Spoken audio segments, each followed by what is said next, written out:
All right, so we're diving into some Spanish news today. And, even if you're not living in Spain, it's still worth paying attention to what's going on over there. It's kind of a fascinating mix of stuff going on, everything from like the economy and pandemic stuff to even a conflict on the Russian border that most people probably haven't even heard of. Yeah, it really gives you a sense of where Spain's at right now. So let's just jump right in, huh? Let's start with the economy. I mean, it's sort of a mixed bag, really. On one hand, you have Spain leading the EU in economic growth, 3.2% GDP growth in 2024. I mean, that's not bad, right? It's a pretty amazing comeback, especially when you think about how hard they were hit by the pandemic. A lot of that growth is being driven by things like tourism and exports, which are both really strong right now. Yeah, but here's the thing. Inflation, it's on the rise. It hit 3% this past February. Yeah. I mean, that's got to be putting a real squeeze on people's budgets. Oh, absolutely. And one of the big drivers of that is electricity costs. The government brought back that 21% IVA, their sales tax, on electricity. It's had a pretty big impact on prices. Plus, you've got more tourists, which means higher demand, which also pushes prices up. So for anyone thinking of going to Spain anytime soon, maybe budget a little extra, huh? But, okay, higher prices are one thing, but then you've got this rise in mortgage foreclosures. A huge jump, 18.3% just in 2024. That's a bit alarming. Yeah, I mean, it shows you that the recovery isn't reaching everyone. There are a lot of households that are still struggling from the pandemic. Plus, you've got the global slowdown and rising interest rates, which are making it tougher for people to make those mortgage payments. So it's like, yeah, the economy is growing, but there are still some serious cracks underneath the surface. Speaking of the pandemic, we've got an article here that's looking back at 5 years since that initial lockdown. Kind of reminds you how long the shadow of the pandemic is, huh? The pandemic was a global thing, but each country kind of experienced it in their own way. Spain's recovery was slower and definitely more painful than a lot of other places, but look at them now. I mean, they're really surging ahead. It's pretty amazing when you think about it. Some other EU countries bounced back quicker at first, but Spain is actually outpacing a lot of them now. Okay, so what turned things around for them? Well, government aid, those next generation EU funds, really made a difference. They helped businesses stay afloat, and they really focused on modernizing infrastructure, investing in green tech, digitalization. But of course, there's always a trade-off. It's added to Spain's public debt, which is already pretty high. Yeah, that's a tough one. Boost the economy now, but then you've got to deal with the consequences later. It makes you wonder how long they can keep this growth going, especially with everything else going on in the world. Yeah, no kidding. And speaking of other things going on, I think we should talk about this conflict on the Russian-Ukrainian border, specifically in the Kursk region. This is something I honestly didn't know much about until I saw these articles. What's happening there? Why should we be paying attention to this? So the Kursk region, it's a strategically important area right on the border between Russia and Ukraine.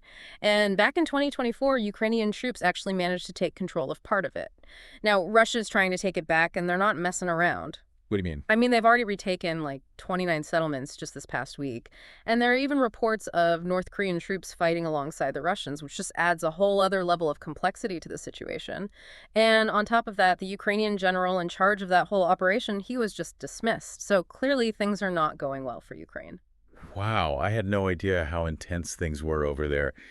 What does all this mean for Spain, though?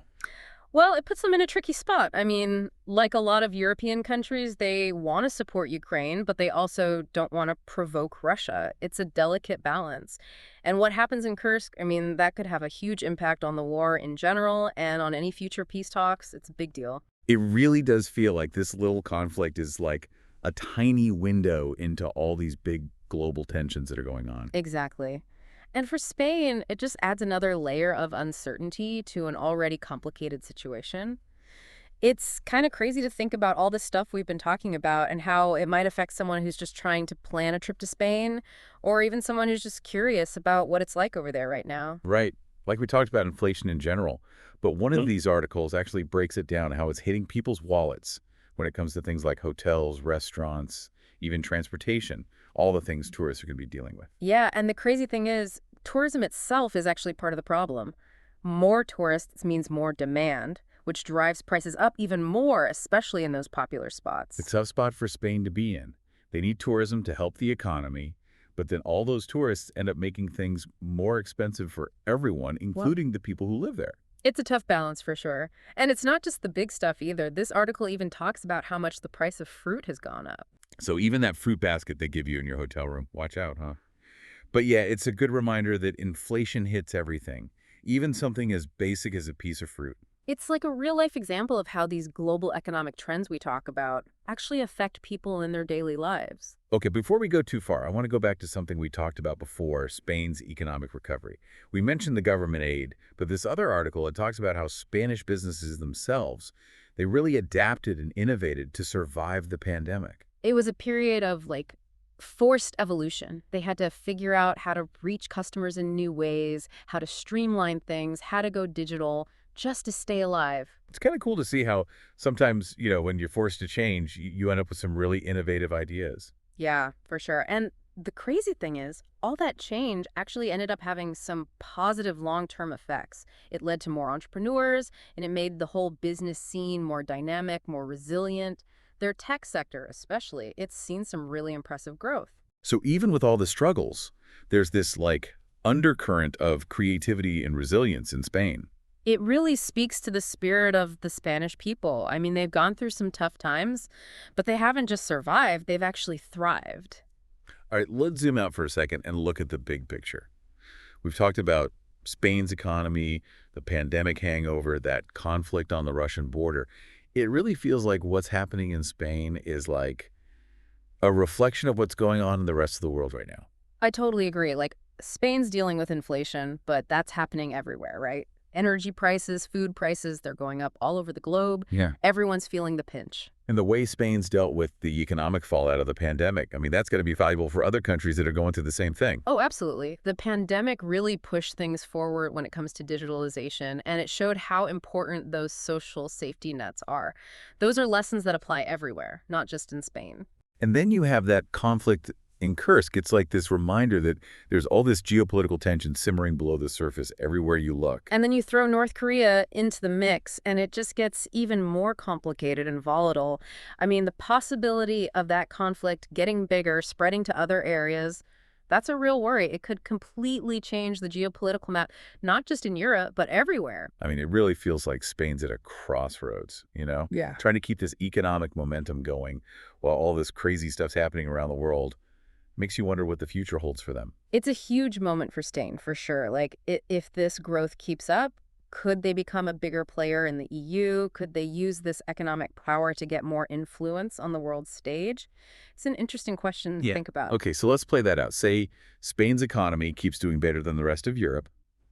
What happens then? Well, I mean, if they keep growing, they'd have a much stronger voice in the EU, right? They could have more say in how things are decided, and they could really push for the things that are important to them.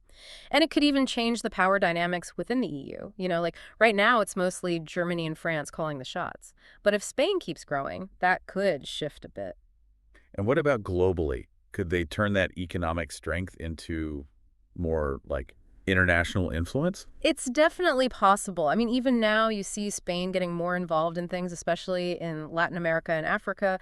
And if their economy keeps doing well, they'll have the resources and the confidence to do even more.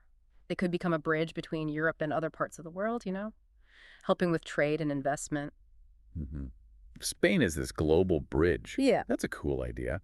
But, there's always the other side of the coin. What if things go south? What if their economy stalls out or the world goes through another crisis? Well, that's the big question mark, isn't it? Spain still has some big challenges to deal with, like their debt and unemployment, especially among young people. So, yeah, if the global economy tanks or something else major happens, they could be hit pretty hard. And what would that mean for, like, the average person living in Spain?